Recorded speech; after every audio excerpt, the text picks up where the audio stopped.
Anumol vessel ടീമിലേക്ക് മാറ്റിയിരിക്കുകയാണ്. ആ സമയത്താണ് റെന ഫാത്തിമ വന്നിട്ട് അനുമോളോട് പാത്രം കഴുകാൻ പറയുന്നത്. നീ പറഞ്ഞാൽ ഞാൻ ചെയ്യില്ല, എനിക്കിഷ്ടമുള്ളപ്പോൾ ഞാൻ ചെയ്യുമെന്ന് പറഞ്ഞു.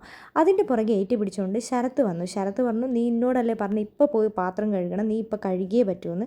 അപ്പോൾ ശരത്തിനോട് പറഞ്ഞു, ഞാനിപ്പോൾ കഴുകില്ല, താനൊന്ന് പോടോ എന്ന് പറഞ്ഞു. പിന്നെ പോടി എന്ന് അങ്ങോട്ടും ഇങ്ങോട്ടും വിളിയൊക്കെയായി. വീട്ടിൽ പോയി വിളിച്ചോളാൻ അനുമോൾ പറയുകയും ചെയ്തു. അതിനുശേഷം നമ്മുടെ അനീഷേട്ടൻ സംസാരിക്കാൻ വരികയാണ്. അനുമോളെ, ഇന്നലെ നീ ചെയ്യില്ല എന്ന് പറഞ്ഞത് അതൊരു ഇമോഷണൽ നിനക്ക് ഭയങ്കര ഇതായതുകൊണ്ടാണ് ഇന്നലെ നീ ചെയ്യില്ല എന്ന് പറഞ്ഞത്. ഇന്നിപ്പോൾ ചെയ്യില്ല എന്ന് പറയുന്നതിന് എന്താണ് കാരണം? ചേട്ടാ, എനിക്കത് ചെയ്യാൻ പറ്റില്ല, ഞാനത് ചെയ്യില്ല, ഇതാണ് എൻ്റെ ഗെയിം, ഇത് ഞാൻ ഇങ്ങനെ തന്നെ ചെയ്യുള്ളൂ. ബിഗ് ബോസിൻ്റെ റൂൾ ബുക്കിൽ എഴുതിയൊന്നും വെച്ചിട്ടില്ലല്ലോ ഇവിടെ പറയുന്ന ഒരു ഇന്ന കാര്യങ്ങൾ ചെയ്യണമെന്നൊന്നും. ചേട്ടൻ ഇഷ്ടമുള്ളതല്ലേ ചേട്ടൻ ചെയ്യുക, അതേപോലെ തന്നെ എനിക്കിഷ്ടമുള്ളത് ഞാനും ചെയ്യും.